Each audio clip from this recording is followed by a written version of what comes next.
Lucky जिस कमरे के बाहर अभी खड़ा था, उस कमरे के अंदर शहर के सभी रईस लोगों का उठना बैठना था। बैंक के सिलसिले में या फिर किसी दूसरे काम के सिलसिले में वो सभी लोग यहीं आकर बात किया करते थे। उस कमरे के अंदर जो लोग बैठे थे, उन सबके करोड़ों रुपए इस बैंक के खाते में जमा थे। अब अगर ऐसे में लकी वहां घुस जाता तो सब लोग मिलकर यास्मीन की गर्दन पर चढ़ जाते। रुको, जहां हो वहीं खड़े रहो, यास्मीन जोर से और साथ ही गुस्से से चिल्लाई। बाकी के लोग जो वहां खड़े थे वो यास्मीन की ये चीख सुनकर डर गए थे। कुछ लोगों को उसकी इतनी जोर से आवाज करने की वजह से गुस्सा भी आ गया था और यास्मीन सबसे मुस्कुराते हुए माफी मांगकर आगे बढ़ती जा रही थी। वो लकी को किसी भी तरह से उस कमरे में जाने से रोकना चाहती थी, लेकिन उससे पहले ही वो उस कमरे के अंदर दाखिल हो चुका था।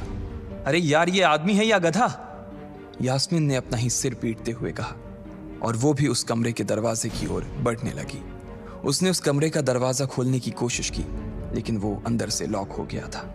बाप रे, ये कैसा आदमी है? बिना परमिशन के अंदर घुसा तो घुसा, लेकिन दरवाजा भी अंदर से बंद कर लिया। अब यास्मीन की सांसें फूलती जा रही थी। उसे बहुत डर लग रहा था।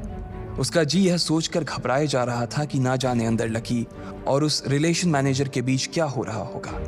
इधर जैसे ही लकी कमरे में दाखिल हुआ, वहां का कस्टमर रिलेशन मैनेजर जो कि सोफे पर फैला हुआ था, वो उसे देखते ही अचानक सीधा बैठ गया।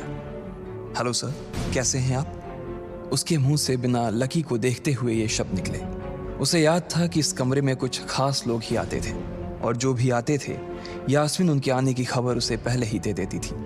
लेकिन इस वक्त जो आदमी उसके सामने खड़ा था, उसे देखते ही वो अपनी जगह पर जम गया था। ना तो वो कहीं से भी वीआईपी लग रहा था और ना ही वो उसका कोई रिश्तेदार था। कौन हो भाई तुम? क्या चाहिए तुम्हें?